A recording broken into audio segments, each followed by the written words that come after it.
Jesse Rosenberg. Terça-feira, 1º de julho de 2014, 25 dias antes da abertura do festival. Fazia 8 dias que Stephanie tinha desaparecido. Na região, as pessoas só falavam nisso. Algumas estavam convencidas de que ela orquestrara sua fuga. A maioria acreditava que lhe acontecera uma desgraça e se preocupava em saber quem seria a próxima vítima. Uma mãe de família saindo para fazer as compras? Uma garota a caminho da praia? Naquela manhã de 1º de julho, Derek e eu encontramos Anna no café Athena para tomar café da manhã. Ela nos falou do misterioso desaparecimento de Kirk Harvey, do qual nem eu nem Derek tínhamos conhecimento na época. Isso significava que remontava a depois da solução do quádruplo homicídio. Fui dar uma olhada nos arquivos do Orphea Chronicle, contou Anna. E olhem, o que descobri ao pesquisar as reportagens sobre o primeiro festival de 1994. Ela nos mostrou a cópia de uma matéria cuja manchete era: O grande crítico Ostrovsky fala sobre seu festival. Percorri rapidamente o início da reportagem. O célebre crítico nova-iorquino Meta Ostrovsky comentava aquela primeira edição do festival. De repente, meus olhos se detiveram numa frase. Escute isso, disse a Derek. O jornalista perguntou a Ostrovsky quais são as surpresas boas e ruins do festival, e Ostrovsky responde: A boa surpresa é certamente, e todo mundo concordará com isso, a magnífica apresentação de Tilvânia, estrelada por Charlotte Carroll, que faz o papel de Helena. Quanto à surpresa ruim, é indiscutivelmente o mirabolante monólogo de Kirk Harvey, um desastre do início ao fim, sendo indigno de um festival programar algo desse tipo. Eu diria mesmo que é uma ofensa aos espectadores.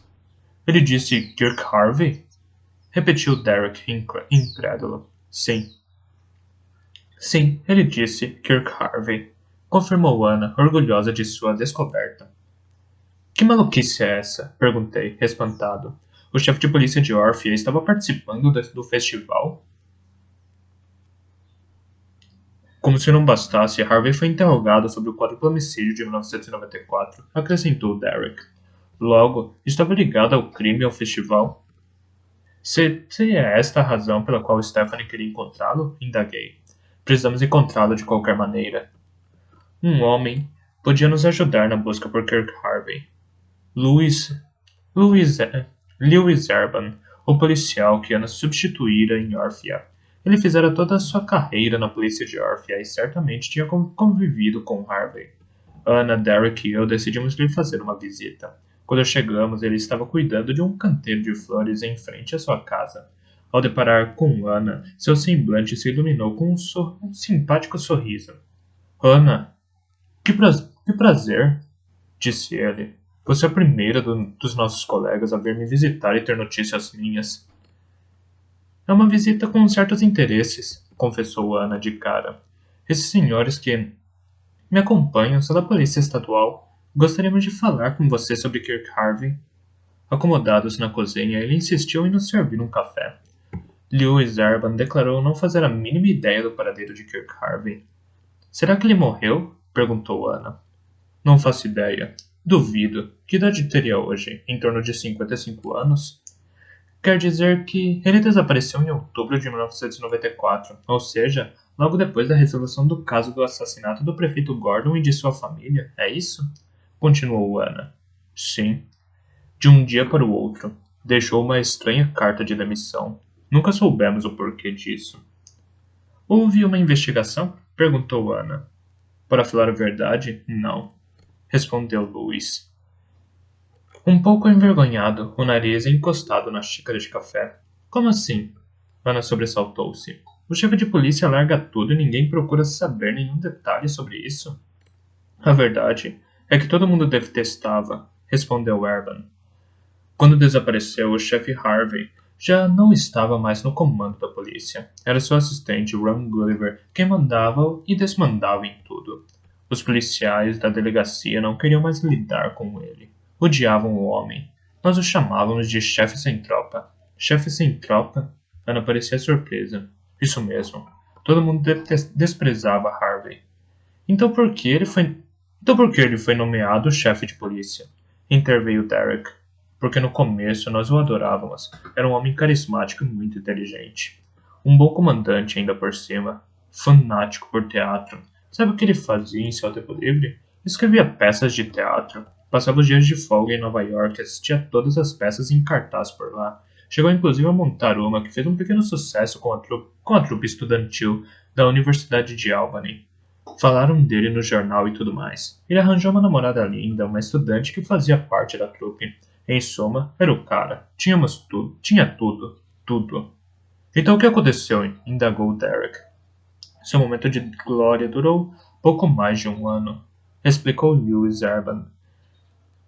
Embalado pelo sucesso, escreveu uma nova peça. Não falava em outra coisa. Dizia que ia ser uma obra-prima. Quando o Festival de Teatro de Orfea for criado, fez tudo. Fez de tudo para que a peça fosse apresentada na abertura. Mas o prefeito Gordon vetou. Disse que a peça era ruim. Eles discutiram muito por conta disso.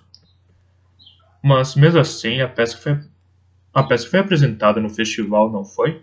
Li uma crítica sobre ela nos arquivos do Orfea Chronicle. Ele apresentou um monólogo de sua autoria. Foi um desastre. Então Derek foi direto ao ponto. Minha pergunta é: como Kirk Harvey conseguiu participar do festival se o prefeito Gordon não queria saber dele? É o que o prefeito bateu as botas na noite de abertura do festival. Foi seu vice na época, Alan Brown, quem assumiu as rédeas da administração da cidade e Kirk Harvey conseguiu apresentar sua peça ao programa. Não sei por que Brown aceitou. Sem dúvida tinha problemas mais importantes para resolver. Logo, foi só porque o prefeito Gordon morreu que Kirk Harvey conseguiu subir ao palco, conclui. Exatamente, Capitão Rosenberg. Todos os dias, na segunda parte da noite no Teatro Municipal. Foi um fiasco. Era lamentável. Só vocês vendo. Ele foi ridicularizado na frente de todo mundo. Aliás, foi aí que começou seu fim. Sua reputação estava destruída, a namorada o largou. Tudo saiu dos eixos. Mas por causa dessa peça que os outros policiais começaram a detestar Harvey? Não. Respondeu Lewis Urban. Não especificamente, pelo menos. Durante os meses que precederam o festival, Harvey nos comunicou que seu pai estava com câncer e fazia tratamento no hospital de Albany. Explicou que ia tirar uma licença não remunerada para cuidar dele durante essa fase. A história partiu o coração de todos na delegacia. Coitado do Kirk, com o pai moribundo. Tentamos levantar algum dinheiro para cobrir esses meses em que ele ficaria sem salário. Promovemos vários eventos, chegamos a juntar nossas remunerações extras para que ele continuasse a ser pago durante a sua ausência. Era nosso comandante e gostávamos dele. O que aconteceu? Descobrimos a mentira. O pai, na verdade, estava em excelente estado de saúde. Harvey inventara essa história para ir a Albany preparar sua famosa peça de teatro. A partir desse momento, ninguém mais quis saber dele, nem de obedecer. Ele se defendeu dizendo que fora flagrado mentindo e que nunca imaginara que faria uma vaquinha para ajudá-lo. Isso só nos deixou mais irritados, pois aquilo queria dizer que ele não pensava como nós. A partir desse dia, não o consideramos mais nosso comandante. E quando aconteceu esse incidente? Descobrimos isso em meados de julho de 1994. Mas, como a polícia funcionou sem o chefe de julho a outubro, Ron Gulliver tornou-se o chefe de polícia de fato. Os caras respeitavam sua autoridade. Tudo correu bem. A situação não era oficial, mas ninguém ficou contrariado porque, pouco depois, houve o assassinato do prefeito Gordon, e em seguida, seu substituto, o prefeito Brown, viu-se às voltas durante os meses posteriores com casos mais importantes para resolver. Não entendo, reagiu Derek. Colaboramos regularmente com Kirk Harvey durante a investigação sobre o homicídio. E quem mais da delegacia vocês contataram? Indagou Urban. Ninguém, admitiu Derek. E não acharam estranho falar somente com Kirk Harvey? Nem pensei nisso na época. Olhe só, isso não quer dizer que negligenciamos nosso trabalho, esclareceu Urban. Afinal, era um quádruplo homicídio. Todas as chamadas da população foram levadas a sério, todas as solicitações da polícia estadual também.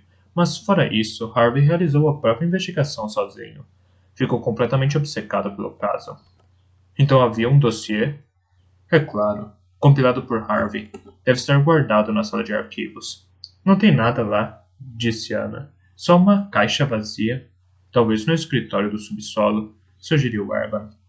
Que escritório do subsolo? Indagou Ana. Em julho de 1994, quando descobrimos a história do falso câncer do pai, todos os policiais irromperam na sala de Harvey para pedir explicações.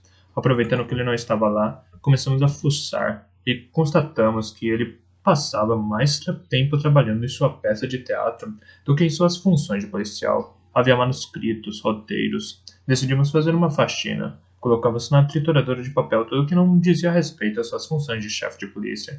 E para ser sincero, não sobrou muita coisa.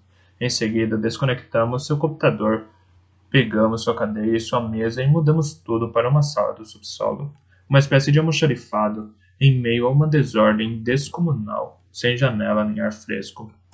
A partir desse dia, quando chegava à delegacia, Harvey descia diretamente para o seu novo escritório. Pensávamos que ele não aguentaria uma semana, mas ficou 3 meses lá embaixo. Até sumiu de circulação em outubro de 1994. Ficamos momentaneamente boquiabertos com a cena de golpe de estado descrita por Erban. No fim, concluí. Então, um belo dia ele desapareceu. Sim, capitão. Lembro-me bem disso, porque na véspera ele queria me contar alguma coisa de qualquer maneira. Orphea, fim de outubro de 1994. Ao entrar no banheiro da delegacia, Lewis Herban encontrou Kirk Harvey lavando as mãos. Lewis, preciso falar com você, disse Harvey. Herban, a princípio, fingindo ouvir, mas como Harvey o fitava, murmurou. Kirk, não quero me queimar com os outros. Olha só, Lewis. Sei que eu fiz merda. Mas droga, Kirk, o que deu em você? Fizemos uma vaquinha para ajudá-lo. Eu não pedi nada, protestou Harvey. Eu tinha tirado uma licença não remunerada. Eu não estava incomodando ninguém. Foram vocês que se intrometeram. Então agora a culpa é nossa? Olha só, Lewis. Você tem o direito de me odiar, mas preciso de sua ajuda. Desista. Se os caras souberem que estou falando com você, vou acabar no subsolo também. Então vamos nos encontrar em outro lugar. Encontre-me hoje à noite no estacionamento da Marina, por volta das 8 horas. Vou contar tudo. É muito importante, diz respeito a Ted Tannenbaum. Ted Tannenbaum? Repeti. Sim, Capitão Rosenberg. Confirmou Lewis. Obviamente não fui até lá. Ser visto com Harvey era como ter sarna. Essa foi minha última conversa com ele. No dia seguinte, ao chegar à delegacia, soube que o Ron Gulliver tinha encontrado em sua mesa uma carta dele assinada de próprio punho, comunicando que Harvey partira e nunca mais voltaria a Orphea. Qual foi sua reação? Perguntou Derek. Disse a mim mesmo. Já foi tarde. Honestamente, era melhor para todo mundo. Ao sair da casa de Lewis Erban, Ana nos disse. No Teatro Municipal, Stephanie ficou entrevistando os voluntários a fim de rastrear os passos de Ted Tannenbaum na noite da Sashi. No Teatro Municipal, Stephanie ficou entrevistando os voluntários a fim de rastrear os passos de Ted Tannenbaum na noite da chacina. Merda, ralhou Derek. Ele bufou, então pensou que deveria esclarecer. Ted Tannenbaum era o culpado pela chacina de 1994. Eu sei, interrompeu Ana. Então Derek acrescentou. Pelo menos foi o que acreditamos durante 20 anos. O que Kirk Harvey tinha descoberto sobre ele e por que nunca nos falou sobre isso? Nesse mesmo dia, recebemos da polícia científica análise do conteúdo do computador de Stephanie. No disco rígido só havia um único documento em Word, protegido por uma senha que os peritos em informática decifraram com facilidade. Abrimos o documento, os três aglomerados diante do computador de Stephanie. É um texto, constatou Derek. Sem dúvida sua reportagem. Parece mais um livro, observou Ana. Ela tinha razão. Ao ler o documento, descobrimos que Stephanie dedicava um livro inteiro ao caso. Transcrevo o começo aqui. Não culpado. Por Stephanie Myler. O anúncio estava entre entre uma propaganda de sapateiro e outra de um restaurante chinês que oferecia buffet liberado por menos de $20. Quer escrever um livro de sucesso? Literato procura escritor ambicioso para trabalhar sério, referências indispensáveis. A princípio, não levei o anúncio a sério. Intrigada, decidi apenas, apesar de tudo, discar o número que estava indicado. Um homem atendeu, mas não reconheci a voz imediatamente. Só compreendi tudo quando o encontrei. No dia seguinte, no café, no Soho, onde ele tinha marcado comigo. Você? Falei surpresa ao vê-lo. Ele parecia tão espantado quanto eu. Explicou que precisava de alguém para escrever num livro que estava em sua mente havia muito tempo. Publico esse anúncio há 20 anos, Stephanie, concordou ele. Os candidatos que responderam a ele eram um pior que o outro. Mas por que está procurando alguém para escrever um livro por você? Não é por mim. É para mim. Eu lhe dou o tema. Você será a autora. Por que não escreve você mesmo? Eu? Impossível. O que as pessoas diriam? Imagine só. Enfim, resumindo, pagarei todas as suas despesas durante o trabalho. E depois, você não terá mais com que se preocupar. Por quê? Porque esse livro fará de você uma escritora rica e famosa, e de mim, um homem mais tranquilo. Terei finalmente a satisfação de dar respostas para perguntas pelas quais sou obcecado há 20 anos. Além da felicidade de ver esse livro existir, se você descobrir a chave do enigma, dará um magnífico romance policial. Os leitores vão ficar em êxtase. É preciso dizer que o livro tinha um estilo cativante. Nele, Stephanie contava que arranjara o emprego no Orphea Chronicle para conseguir investigar tranquilamente a chacina de 1994. Por outro lado, era difícil distinguir o que era verdade e o que era ficção. Se ela descrevia apenas a realidade dos fatos, então quem era o misterioso patrocinador que lhe pedira para escrever aquele livro e por quê? Ela não mencionava seu nome, mas sugeria que era um homem que ela conhecia e que aparentemente estava nas dependências do Teatro Municipal na noite do homicídio. Talvez essa seja a razão pela qual eu esteja tão obcecado por essa notícia escambrosa. Eu estava naquela sala, a peça em vias de ser encenada, uma versão bastante mediana de Tilvânia, e eis que a verdadeira tragédia apaixonante se desenrolava a poucas ruas ali, no bairro de Penfield. Desde aquela noite, pergunto-me diariamente o que de fato pode ter acontecido, e diariamente penso que essa história daria um romance policial fantástico. Mas, segundo minhas informações, o assassinato foi desmascarado. Tratava-se de um tal de Ted Tannenbaum, dono de um restaurante Orphea. Eu sei, Stephanie. Também sei que todas as evidências confirmam sua culpa, mas não estou completamente convencido. Ele era bombeiro de plantão no teatro aquela noite. Ora, um pouco antes das 7 horas da noite, saí da rua para esticar as pernas e vi uma caminhonete passar. Era facilmente identificável pelo adesivo que estampava o vidro traseiro. Compreendi muito depois, lendo os jornais, que era o carro de Ted Tannenbaum. O problema é que não era ele quem estava ao volante. Que história é essa de caminhonete? Perguntou Ana. A caminhonete de Ted Tannenbaum é um dos pontos centrais que levaram à prisão, explicou Derek. Uma testemunha declarou categoricamente que estava estacionada em frente à casa do prefeito pouco antes dos assassinatos. Então era mesmo a caminhonete dele, mas não era ele ao volante? Questionou-se Ana. É o que esse homem parece afirmar, falei. Foi isso que Stephanie viu falar que tínhamos nos enganado. Haveria então alguém desconfiado de que o culpado é outra pessoa e que não disse nada esse tempo todo? Indagou Derek. Um detalhe era evidente para nós três. Se Stephanie tivesse desaparecido propositalmente, nunca teria ido embora sem seu computador.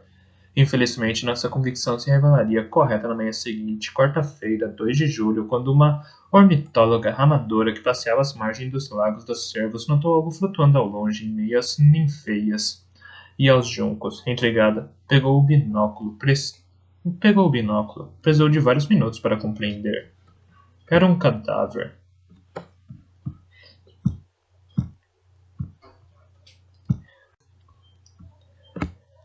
Derek Scott. Agosto de 1994. Nossa investigação estagnara. Não tínhamos nem suspeito, nem a motivação para o crime. Sabíamos que o prefeito Gordon e sua família estavam prestes a partir de Orphea, mas não tínhamos nenhuma ideia do destino, nem da razão. Nada no comportamento de Leslie ou de Joseph Gordon havia alertado seus parentes e amigos. Seus extratos bancários não indicavam nada fora do comum. Mesmo sem saber o que motivou o crime, precisávamos de pistas concretas para rastrear os passos do assassino. Graças às perícias balísticas, sabíamos que a arma utilizada nos homicídios era uma pistola Beretta, e a julgar pela precisão dos tiros, o culpado era relativamente bem habilidoso. Mas continuávamos perdidos tanto nos registros de armas como nas listas de membros das associações de tiro. Dispunhamos, contudo, de uma evidência importante, que poderia mudar o curso da investigação. O tal veículo que Lena Bellamy vira na rua logo antes dos assassinatos. Infelizmente, ela era incapaz de lembrar qualquer detalhe. Lembrava-se vagamente de uma caminhonete preta com um imponente desenho no vidro traseiro. Jesse e eu passamos horas com ela mostrando-lhe imagens de todos os veículos possíveis e imagináveis. Seria mais ou menos assim? Perguntávamos. Ela olhava atentamente as fotos que desfilavam à sua frente. É realmente difícil dizer, respondia. Quando diz uma caminhonete, seria mais uma van ou uma picape? Qual é a diferença entre as duas? Sabe, quanto mais carros vocês me mostram, mais minhas lembranças ficam embaralhadas. Apesar da boa vontade de Lena, estávamos andando em círculos. E o tempo era nosso inimigo. O Major McKenna nos pressionou loucamente. Então, perguntava o tempo todo. Diga-me que conseguiram alguma coisa, rapazes.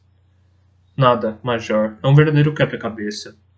Precisam avançar de qualquer jeito, caramba. Por acaso me enganei a respeito de vocês? É um caso espinhoso e todo mundo na nossa divisão está torcendo para que fracassem. Sabem o que murmuram na máquina de café? Que vocês são amadores. Vão passar por otários e eu vou passar por otário e tudo isso vai ser muito desagradável para todo mundo. Então preciso que vivam em função dessa investigação. 4 mortos à luz do dia. Tem de haver alguma coisa. Vivíamos exclusivamente para essa investigação. 20 horas por dia, 7 dias por semana. Só fazíamos isso. Eu praticamente morava na casa de Jesse e Natasha. No banheiro deles agora havia 3 escovas de dentes. Foi graças a Lena Bellamy que o curso da investigação mudou. 10 dias após os assassinatos, seu marido levou-a para jantar na rua principal. Desde aquela terrível noite de 30 de julho, Lena não saíra mais de casa. Estava preocupada, angustiada, não deixava mais as crianças brincarem no parque em frente à sua casa. Preferia levá-las para longe dali, disposta a gastar 45 minutos na viagem de carro. Cogitava inclusive se mudar. Seu marido, Terence, querendo ajudá-la a arejar a mente, conseguiu por fim convencê-la a aceitar um programa a 2. Ele queria conhecer o novo restaurante de que todo mundo falava, situado na rua principal ao lado do Teatro Municipal. O Café Athena era o novo lugar da moda e abrira bem a tempo de pegar o festival. As reservas eram disputadas. Finalmente, um restaurante digno desse nome em Orphea. A noite estava maravilhosa. Terence parara o carro no estacionamento da Marina e eles haviam caminhado tranquilamente até o restaurante. O local era magnífico. Dispunha de uma varanda cercada de arbustos floridos e era toda iluminada a velas. A fachada do restaurante era ampla e envidraçada, na qual estava desenhada uma série de linhas e pontos, que à primeira vista dava a impressão de um motivo tribal. Antes que se percebesse que era uma coruja. Ao ver a fachada, Lena Bellamy começou a tremer, petrificada. É o desenho, disse ao marido. Que desenho? É o desenho que vi na traseira da caminhonete. Terence Bellamy nos ligou imediatamente de uma cabine telefônica. Jesse e eu voamos até Orphea e encontramos os Bellamy estupefatos em seu carro, no estacionamento da Marina. Lena Bellamy estava aos prantos, ainda mais que nesse ínterim a famigerada caminhonete preta fora estacionada em frente ao Café Athena. O logo no vidro traseiro era idêntico ao da fachada. O motorista era um homem corpulento que os Bellamy tinham visto entrar no estabelecimento. Conseguimos identificá-lo graças à placa do veículo. Era Ted Tenenbaum, dono do Café Athena. Decidimos não antecipar a prisão de Tenenbaum e optamos em começar a investigá-lo discretamente. Logo percebemos que ele correspondia ao perfil que procurávamos. Tenenbaum adquirira uma arma no ano anterior, mas que não era uma bereta, e treinava regularmente num estande de tiros da região, cujo dono nos informou que ele era bom de mira. Segundo nossas informações, Tenenbaum vinha de uma família rica de Manhattan, o tipo de cara mimado que é impulsivo e brigão. Seu temperamento beligerante o fizera ser expulso da Universidade de Stanford e inclusive o levara a passar uns meses na cadeia, o que em seguida não o impedira de comprar uma arma. Ele se estabelecera em Orphea havia poucos anos. Aparentemente não chamaram muita atenção. Tinha trabalhado no Palácio do Lago, antes de se lançar na empreitada do negócio próprio, o Café Athena. E tinha sido justamente o Café Athena que colocara Ted Tannenbaum no meio de um grande desentendimento com o prefeito. Certo de que seu restaurante seria um grande sucesso, Tannenbaum comprara um prédio situado na rua principal cujo preço elevado pedido pelo proprietário dissuadir os outros candidatos. No entanto, restava um problema de relativa importância. As licenças municipais não o autorizavam a abrir um restaurante naquele local. Tenenbaum estava convencido de que a prefeitura abriria uma exceção para ele, mas o prefeito Gordon não vira as coisas por esse ângulo. Opôs-se ferrenhamente ao projeto do Café Athena. Tenenbaum planejava construir um estabelecimento elegante no estilo dos que havia em Manhattan, e Gordon não via naquilo nada de interessante para Orphea. Vetou qualquer derrogação a respeito da lei municipal e os funcionários da prefeitura relataram diversas discussões entre os dois homens. Descobrimos então que numa noite de fevereiro o prédio fora devastado por um incêndio. A circunstância havia sido auspiciosa para Tenenbaum. A necessidade de reconstruir o prédio permitia mudar seus fins de utilização. Foi o chefe de polícia Harvey quem nos contou esse episódio. Então o senhor está nos dizendo que graças a esse incêndio Tenenbaum pôde abrir seu restaurante? Exatamente. E o incêndio teve origem criminosa, imagino. Evidentemente. Mas não encontramos nada que pudesse provar que Tenenbaum fosse responsável. De toda forma, essa obra do acaso aconteceu a tempo de Tenenbaum poder realizar as obras e abrir o Café Athena logo antes do festival. Desde então está sempre cheio. Ele não admitia qualquer atraso nas obras. E era esse ponto que seria determinante, pois várias testemunhas afirmaram que Gordon indiretamente ameaçara Tenenbaum, insinuando a possibilidade de embargar as obras. Gulliver, o assistente do chefe de polícia, nos contou inclusive que foi obrigado a intervir quando os dois homens partiram para as vias de fato no meio da rua. Por que ninguém nos falou desse litígio com Tenenbaum? Indaguei, perplexo. Porque isso aconteceu em março, respondeu Gulliver. Era algo que nem estava mais na minha cabeça, sabe?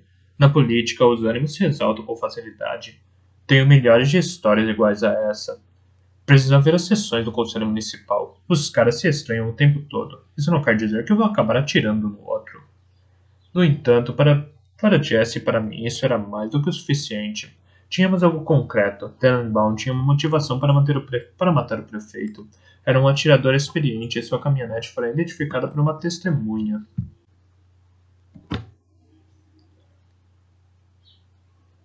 No entanto, para Jesse e para mim, isso era mais do que suficiente. Tínhamos algo concreto. Tenenbaum tinha uma motivação para matar o prefeito. Era um atirador experiente e sua caminhonete fora identificada por uma testemunha diante da casa dos Gordon minutos antes do homicídio. Ao raiar do dia 12 de agosto de 1994, nós prendemos Tenenbaum em sua residência pelos assassinatos de Joseph, Leslie e Arthur Gordon, bem como de Megan Padley. Chegamos triunfantes ao centro regional da Polícia Estadual e conduzimos Tenenbaum até sua cela sob os olhares estupefatos de nossos colegas e do Major McKenna. Mas nossa glória durou poucas horas, o tempo de Ted contratar Robin Starr, um as dos tribunais de Nova York que veio de Manhattan assim que a irmã de Tenenbaum lhe pagou $100.000 a título de adiantamento por seus honorários. Na sala de interrogatório, Starr nos fez passar por uma tremenda humilhação sob o olhar desapontado do major e de todos os nossos colegas, que prendiam o riso e nos observavam atrás de um espelho falso. Já vi policiais sem qualquer faro investigativo, esbrafejou Robin Starr. Mas vocês dois, minha nossa, são os campeões. Pode repetir sua história para mim, Sargento Scott? É melhor não ser arrogante conosco, respondi. Sabemos que seu cliente estava em litígio com o prefeito Gordon há vários meses por causa das obras de reforma do Café Athena. Starr cravou os olhos em mim com o semblante entregado. As obras já foram encerradas, ao que me parece. Qual é o problema então, Sargento Scott? As obras de construção do Café Athena não podiam sofrer nenhum atraso, e sei que o prefeito Gordon tinha ameaçado seu cliente de embargar tudo. Após o enésimo bate-boca, Ted Tannenbaum matou o prefeito, sua família e a coitada da moça que passou correndo em frente à casa. Como o senhor de certo sabe, Dr. Starr, seu cliente, é um exímio atirador. Starr concordou ironicamente. É uma história perigosa, sargento. Estou realmente pasmo. Tannenbaum não reagia, limitando-se a deixar seu advogado falar em seu lugar. O que até ali funcionou muito bem, na verdade. Se terminou com a sua história para boi dormir, permita-me agora comentá-la. Prosseguiu Starr. Meu cliente não poderia estar na casa do prefeito Gordon em 30 de julho às 7 horas da noite por uma boa e simples razão. Ele era bombeiro de plantão no Teatro Municipal. O senhor pode perguntar a qualquer um que esteve nas coxias aquela noite. E lhe dirão que viram Ted. Foi um vai-vem constante aquela noite, argumentei. Ted teria tempo de sair. Estava a poucos minutos de carro da casa do prefeito. Ah, claro, sargento. Então sua teoria é que meu cliente foi até a sua caminhonete e decidiu fazer uma rápida visitinha à casa do prefeito. E então matou todos os que encontrou pelo caminho e, em seguida, voltou tranquilamente para reassumir seu posto no Teatro Municipal. Decidi lançar meu trunfo, o que eu julgava ser o golpe de misericórdia. Após deixar que o silêncio se instalasse propositalmente, eu disse a Starr. A caminhonete do seu cliente foi reconhecida diante da casa da família Gordon minutos antes do homicídio, e a razão pela qual seu cliente está nesta delegacia, e a razão pela qual só sairá daqui para ser conduzido a uma penitenciária federal enquanto aguarda ser submetido ao crivo da justiça. Starr fitou-me com severidade. Acreditei ter acertado na mosca, então ele começou a aplaudir. Bravo, sargento, bravo. E obrigado. Fazia muito tempo que eu não me divertia tanto. Então seu castelo de cartas está assentado nessa mirabolante história da caminhonete? Sendo que sua testemunha foi incapaz de reconhecer o desenho durante 10 dias até que subitamente recuperou a memória? Como sabe disso? Estremeci. Porque faço meu trabalho ao contrário do senhor, vociferou Starr. E o senhor deveria saber que nenhum juiz aceitará esse depoimento mentiroso. Logo, não dispõe de nenhuma prova material. Sua investigação é digna de um escoteiro. Deveria ser de vergonha, sargento. Se não tem nada a acrescentar, meu cliente e eu vamos nos despedir agora. A porta da sala se abriu. Era o major, que nos fuzilou com o olhar. Deixou Starr e Tannenbaum passarem e, quando eles se foram, entrou na sala. Com um pontapé furioso, chutou uma cadeira, que caiu. Eu nunca o tinha visto tão irado. Então é essa a sua grande investigação? Bradou. Eu pedi para vocês avançarem, para fazerem qualquer coisa. Jesse e eu olhamos para o chão. Não demos um pio, e isso fez com que o major ficasse ainda mais irritado. O que vocês têm a me dizer, hein? Tenho a convicção de que Tannenbaum é o responsável pelo crime, major. Falei. Que tipo de convicção, Starr? Que tipo de convicção, Scott?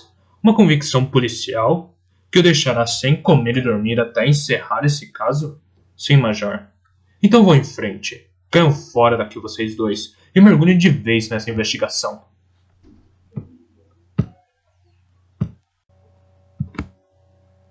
-6. Assassinato de uma jornalista. Quarta-feira, 2 de julho, a terça-feira, 8 de julho de 2014. Jesse Rosenberg. Quarta-feira, 2 de julho de 2014. 24 dias antes do festival.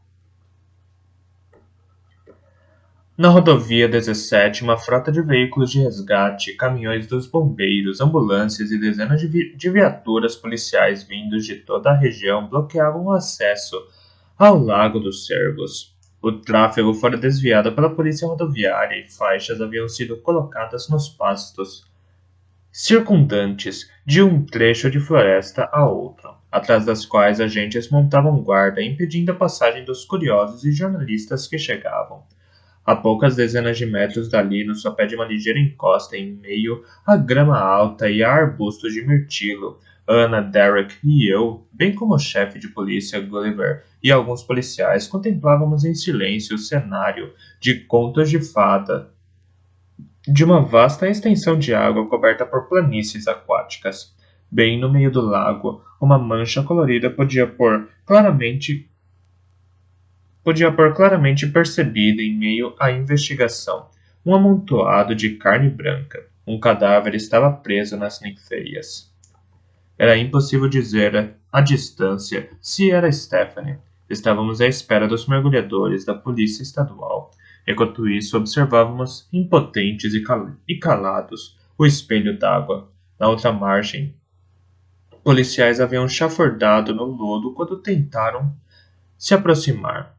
Os grupos de busca não percorreram esta área? Perguntei a Gulliver. Não chegamos até aqui. O local é pouco acessível e as margens são impraticáveis. É só lodo e junco. Ouvimos sirenes ao longe. Os reforços chegavam. Em seguida surgiu o prefeito Brown, escoltado por Montaigne, que fora buscá-lo na prefeitura. Por último, chegaram as unidades da polícia estadual. Um grande tumulto começou ali. Policiais e bombeiros transportavam botes infláveis, seguidos por mergulhadores carregando pesadas caixas de equipamento. O que está acontecendo nessa cidade? Murmurou o prefeito, juntando-se a nós enquanto cravava os olhos nos suntuosos leitos de ninféias. Os mergulhadores prepararam todos os equipamentos e os botes infláveis foram levados até a água. Gulliver e eu embarcamos num deles. Adentramos o lago, seguidos por um segundo bote no qual vinham os mergulhadores. Os sapos e as aves calaram-se subitamente e quando os motores das embarcações foram desligados, imperou um silêncio opressor. Os botes rasgaram os tapetes de ninféias em flor e logo se aproximaram do cadáver. Os mergulhadores esgueiraram-se dentro d'água e desapareceram numa nuvem de bolhas. Agachei-me na parte frontal do bote e me debrucei para observar melhor o cadáver prestes a ser solto na vegetação pelos mergulhadores. Quando finalmente conseguiram virá-lo, recuei com um sobressalto. O rosto deformado pela água era de fato de Stephanie Myler. A notícia da descoberta do corpo de Stephanie Myler no Lago dos Cervos mobilizou a região. Curiosos correram para lá, espremendo-se ao longo das barreiras policiais. A mídia local também apareceu em peso. Todo o acostamento da rodovia 17 se transformou numa grande e ruidosa festa. Na margem para onde o corpo foi levado, o médico legista Dr. Ranjit Singh fez uma análise preliminar antes de Anna, Derek, o prefeito Brown, o chefe de polícia Gulliver e eu nos reunirmos para um relatório geral da situação. Acredito que Stephanie Myler tenha sido estrangulada, informou ele. O prefeito Brown levou as mãos ao rosto. O médico legista prosseguiu. Vamos ter que esperar os resultados da autópsia para saber exatamente o que aconteceu, mas já identifiquei grandes hematomas no pescoço, assim como sinais de uma grave cianose. O cadáver apresenta também arranhões nos braços e no rosto, além de ferimentos nos cotovelos e joelhos. Por que ela não foi encontrada antes? Perguntou Gulliver. Corpos submersos demoram para chegar à superfície. A julgar pelo estado do corpo, a morte aconteceu há 8 ou 9 dias, em todo caso, mais de uma semana. O que nos levaria à noite do desaparecimento? Concluiu Derek. Stephanie não teria sido raptada e morta. Senhor, murmurou Brown, passando as mãos no cabelo, horrorizado. Como isso é possível? Quem pode ter feito uma coisa dessas a essa pobre moça? É o que vamos descobrir, respondeu Derek. O senhor está diante de uma situação muito grave, senhor prefeito. Há um assassino na região, talvez na sua cidade. Ainda não conhecemos os motivos por trás dos atos dele e não podemos descartar a possibilidade de um novo ataque. Enquanto não o detivermos, vamos precisar ser ainda mais cuidadosos. Por via das dúvidas, talvez seja necessário traçar um plano de segurança com a Polícia Estadual a fim de oferecer apoio à Polícia de Orphea. Um plano de segurança? Preocupou-se Brown. Você não pode estar pensando nisso a sério. Vai assustar todo mundo. Você não se deu conta de que Orphea é uma cidade balneária? Se correr um boato de que um assassino está aqui à espreita, a temporada de verão irá para o espaço. Será que não compreende o que isso significa para nós? O prefeito Brown voltou-se para o chefe de polícia Gulliver e Anna. Então perguntou: por quanto tempo conseguem segurar essa informação? Todo mundo já está sabendo, Alan, respondeu Gulliver. O boato já se espalhou pela região. Veja você mesmo, o acostamento da estrada virou um verdadeiro carnaval. De repente, fomos interrompidos por gritos. Os pais de Stephanie haviam acabado de chegar e surgiram no alto da margem do alto da margem do lago. Stephanie! Berrou Trudy Myler, transtornada, seguida pelo marido. Derek e eu, vendo-os descer o barranco, nos adiantamos para impedi-los de avançar, poupando-lhes assim da visão do cadáver da filha que jazia na margem junto à água. Estava prestes a ser colocada em um saco mortuário. A senhora não deve ver isso, murmurei para Trudy Myler, que me abraçava. Ela começou a gritar e a chorar. Conduzimos Trudy e Dennis Myler até um caminhão da polícia, onde uma psicóloga iria atendê-los. Alguém precisava falar com a imprensa. Preferi deixar isso a cargo do prefeito. Gulliver, que não queria perder a oportunidade de aparecer na TV, insistiu em acompanhá-lo. Os dois caminharam na direção da faixa de isolamento, atrás da qual jornalistas vindos de toda a região impacientavam-se. Havia emissoras de TV e fotógrafos, além de outros profissionais da imprensa.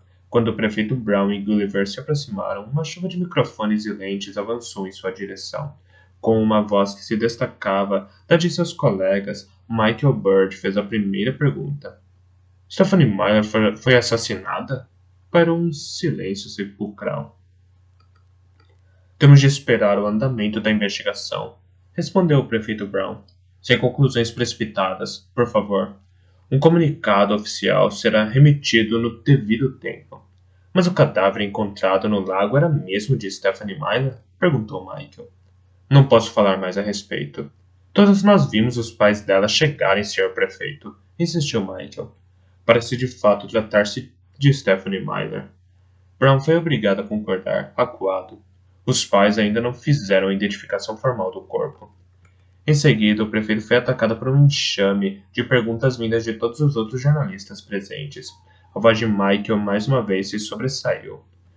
Stephanie então foi assassinada. Não vai querer nos dizer que o incêndio de seu apartamento foi uma coincidência, não é? O que está acontecendo em Orphea? O que está acontecendo? O que está escondendo da população, Sr. Prefeito? Brown, mantendo o sangue frio, respondeu com uma voz calma. Compreendo suas questões, mas é fundamental permitir que os investigadores realizem o trabalho deles. Não farei comentários agora, não quero correr o risco de prejudicar o trabalho da polícia. Michael, visivelmente abalado e exaltado, voltou a bradar. Senhor Prefeito, pretende manter as comemorações do 4 de julho mesmo com a cidade estando de luto? O prefeito Brown, pego desprevenido, teve apenas uma fração de segundo para responder. Por ora, declaro cancelados os fogos de artifício do feriado de independência. Um burburinho emanou dos jornalistas e curiosos. Anna, Derek e eu examinávamos as margens do lago para tentar compreender como Stephanie fora parar ali. Derek julgava que a queda não fora premeditada. Na minha opinião, afirmou, qualquer assassino um pouco mais cuidadoso teria colocado lastros no corpo de Stephanie para se certificar de que não subisse à superfície tão cedo. A pessoa que fez isso não planejou matá-la aqui, nem dessa maneira.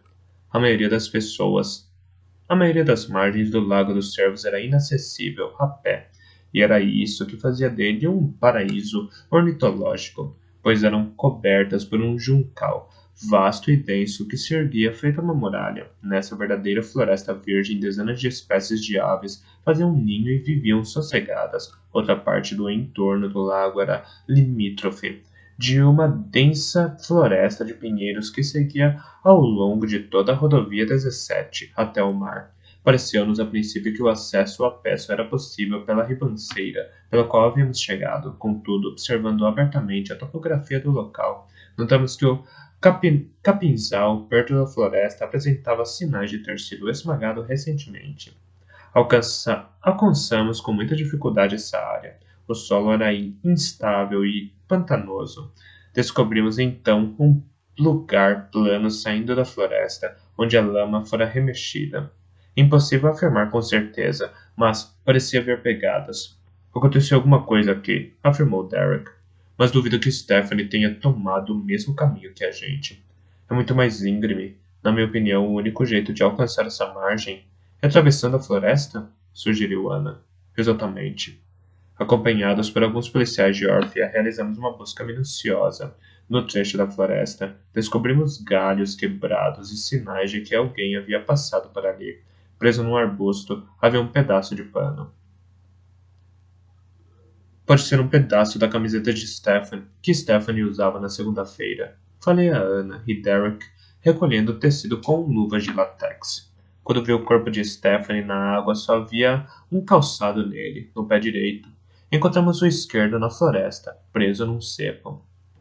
Então ela estava correndo pela floresta, concluiu Derek. Tentava fugir de alguém, senão teria tido tempo de calçar novamente o sapato. E quem a seguia alcançou na altura do lago antes de afogá-la, acrescentou Ana. Eram mais de 8 quilômetros entre os dois pontos. Seguindo os rastros, através da floresta, saímos da estrada, a cerca de 200 metros das barreiras policiais. Ela teria entrado por ali, disse Derek. Mais ou menos nesse ponto observamos marcas de pneu no acostamento. Então a pessoa que seguia estava de carro. No mesmo instante, em Nova York. Na sede da revista literária de Nova York, Meta Ostrovsky contemplava pela janela de sua sala um esquilo saltitando no gramado de uma praça. Num francês quase perfeito, respondia o telefone a uma entrevista para uma revista intelectual parisiense pouco conhecida que queria saber sua opinião sobre como a literatura europeia era recebida nos Estados Unidos. É claro, exclamou Ostrovsky, empolgado.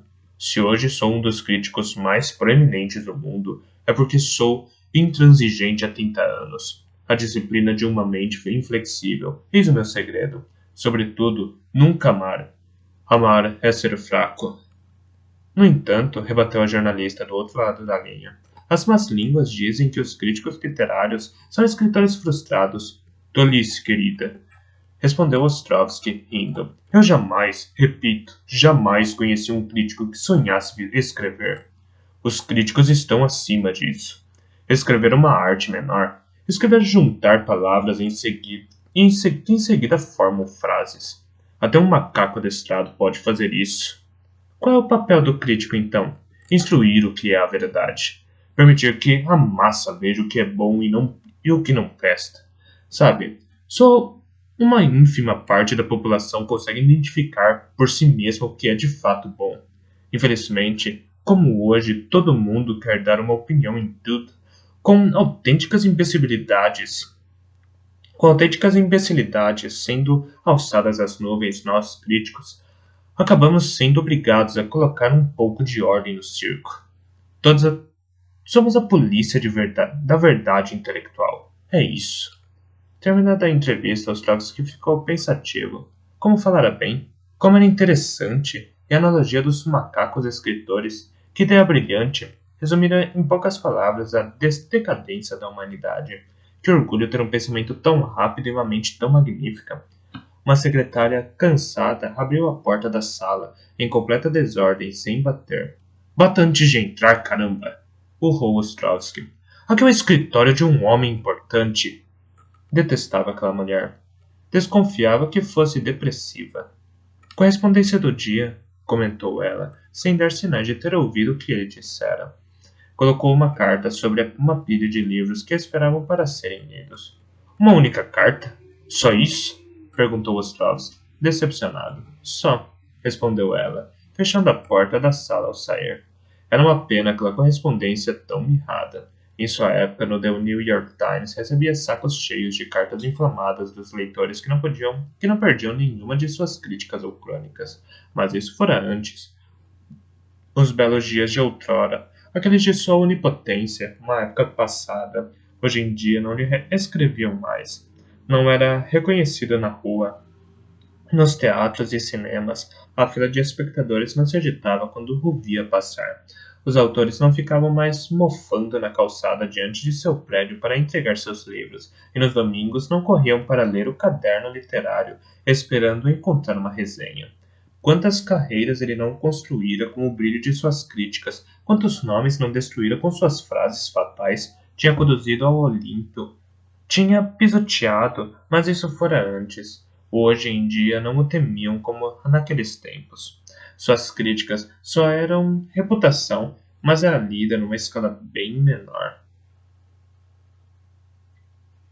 Suas críticas só eram acompanhadas pelos leitores da revista literária de Nova York, que de certo tinha uma boa reputação, mas era lida numa escala bem menor.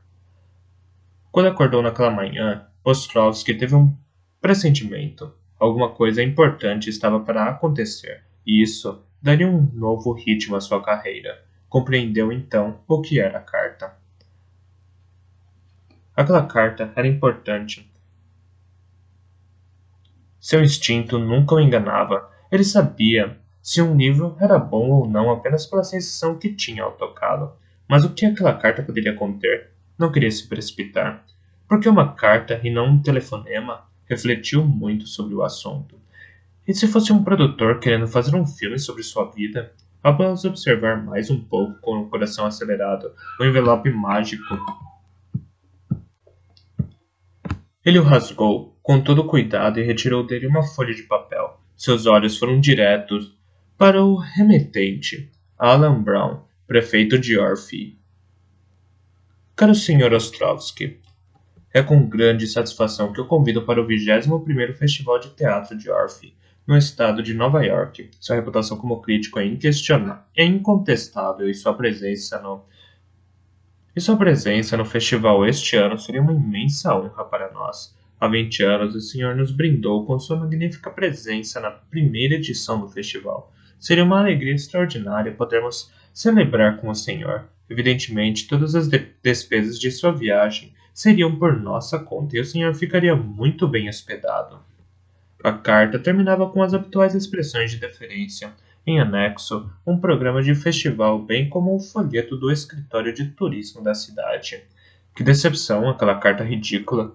Carta ridícula e desimportante de um prefeito ridículo de uma cidade ridícula nos cafundós do Judas. Por que não era convidado para eventos mais prestigiosos? Jogou a carta na lata de lixo. Para arejar a mente, decidiu escrever sua próxima crítica para a revista.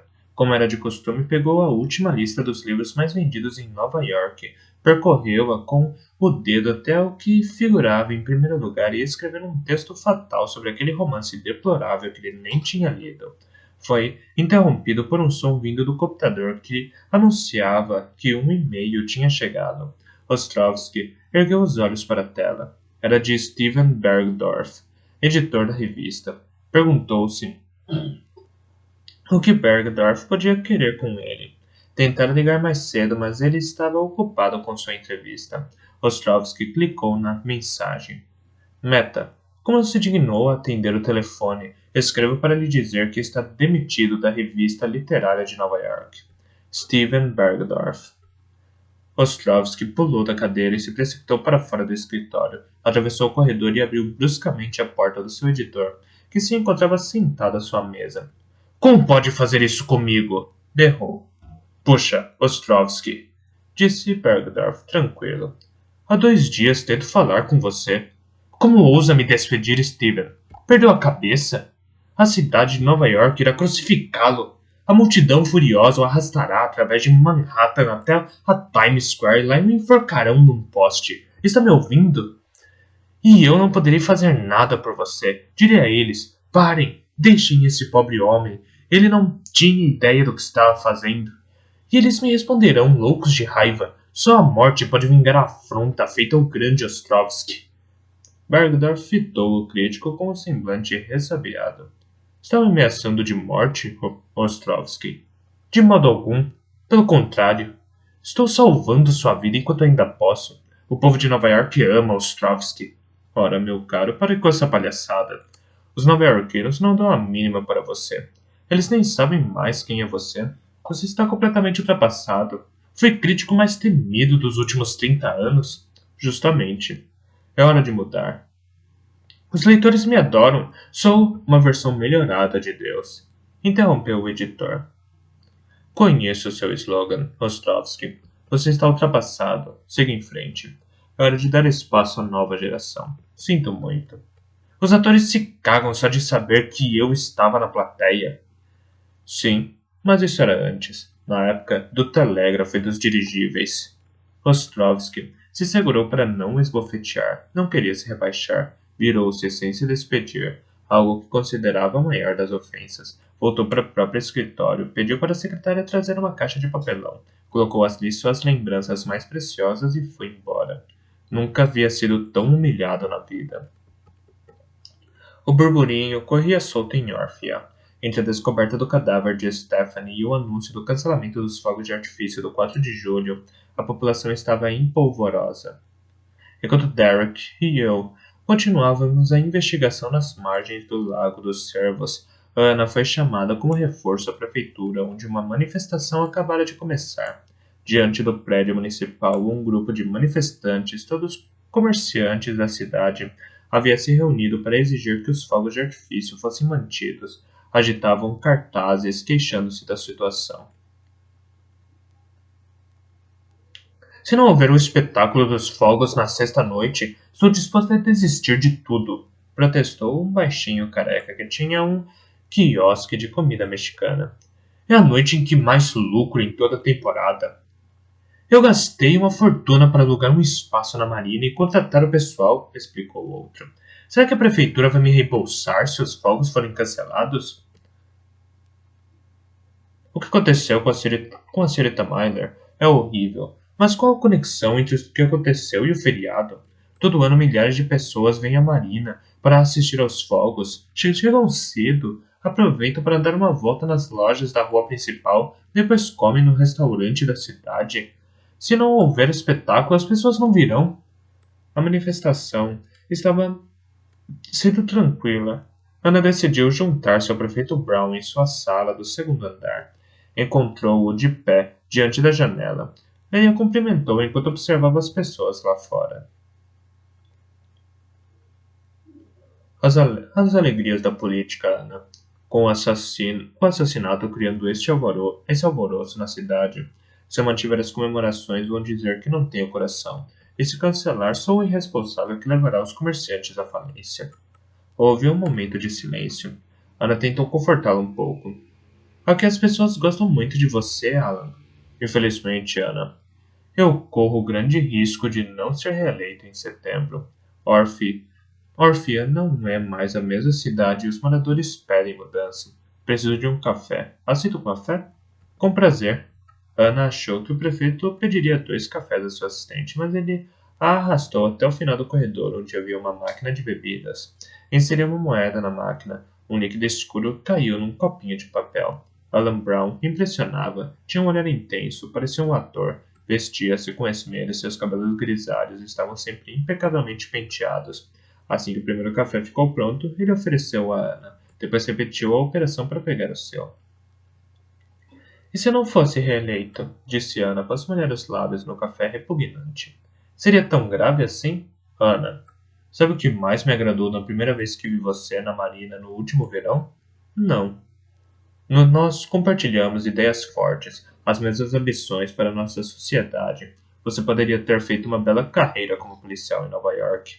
E há muito tempo eu poderia ter sido seduzido pela política e tentado ser eleito para o Senado ou o Congresso. Mas no fundo, isso não nos interessa, porque temos a chance de alcançar em Orphea, algo que nunca conseguiríamos em Nova York, Washington ou Los Angeles. Isto é, uma cidade justa, uma sociedade que funciona sem desigualdades gritantes. Quando o prefeito Gordon me convidou para ser seu vice em 1992, tudo ainda precisava ser feito. Esta cidade era como uma página em branco. Consegui modelá-la o mais próximo possível de minhas convicções, tentando sempre pensar no que era justo, no que era melhor para o bem de nossa comunidade. Desde que sou prefeito, as pessoas ganham melhor, viram suas vidas se transformarem graças a serviços de melhor qualidade, mais benefícios sociais, e isso sem sofrerem com o aumento de impostos. Então por que acha que os cidadãos de Órfia não irão reelegê-lo? Porque o tempo passou e eles se esqueceram de tudo isso. Há uma diferença de quase uma geração do meu primeiro mandato até hoje. As expectativas mudaram, as exigências também, pois tudo é dado como certo. E além disso, próspera desperta desejos. Além disso, Órfia próspera desperta desejos e há um monte de pequenos ambiciosos, ávidos por um pouco de poder que ficariam contentes em conquistar a prefeitura. As próximas eleições podem marcar o fim da cidade, que será estragada pela vontade de poder, pela sede egoísta de governar que moverá meu sucessor. Seu sucessor? E quem é ele? Ainda não faço ideia. Ele vai dar o bote em breve, você vai ver. As candidaturas à prefeitura ainda podem ser registradas até o fim do mês. O prefeito Brown dispunha de uma impressionante capacidade de recuperação. Ana percebeu isso ao acompanhá-la até a casa dos pais de Stephanie, em Sag Harbor, no fim do dia.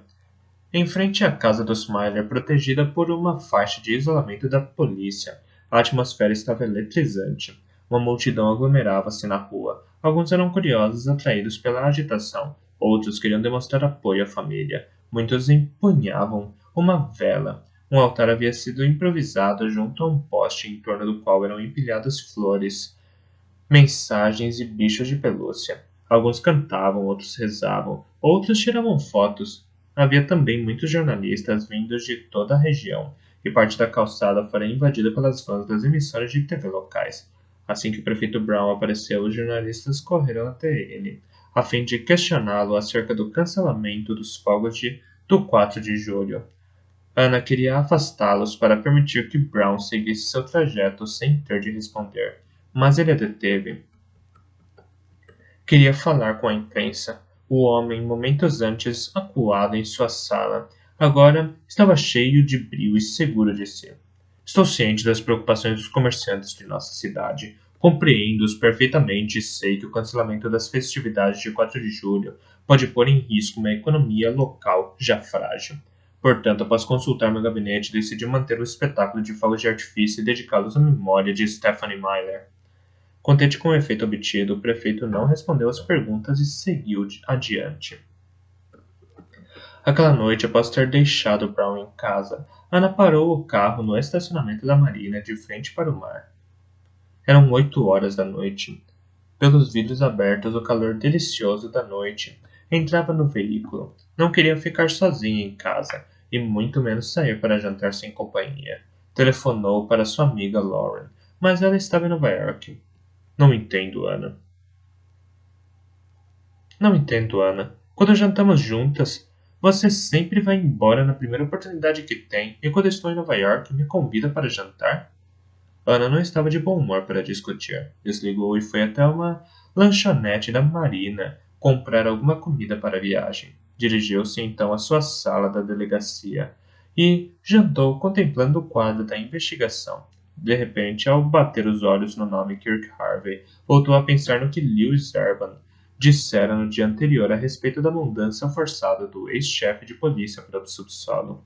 De fato, existia um cômodo que era usado como depósito, e ela decidiu descer até lá. Ao empurrar a porta, foi tomada por uma estranha sensação de mal-estar. Imaginou Kirk Harvey naquele mesmo lugar 20 anos antes. Como a luz não funcionava mais, foi obrigada a iluminar a sala com a sua lanterna. O espaço estava atulhado de cadeiras, armários, mesas, bambas e caixas de papelão. Abriu caminho em meio àquele cemitério de móveis, até chegar a uma mesa de madeira, envernizada de poeira e de objetos diversos, entre os quais ela notou uma placa de metal com o chefe de polícia Harvey gravado. Era a escrivaninha dele. Abriu as 4 gavetas. 3 estavam vazias. A quarta resistiu. Essa tinha fechadura e estava trancada. Ana pegou um pé de cabra na mesa ao lado e atacou o ferrolho, que cedeu com facilidade. e a gaveta foi aberta. No interior havia uma folha de papel amarelado na qual estava escrito à mão: Noite Negra.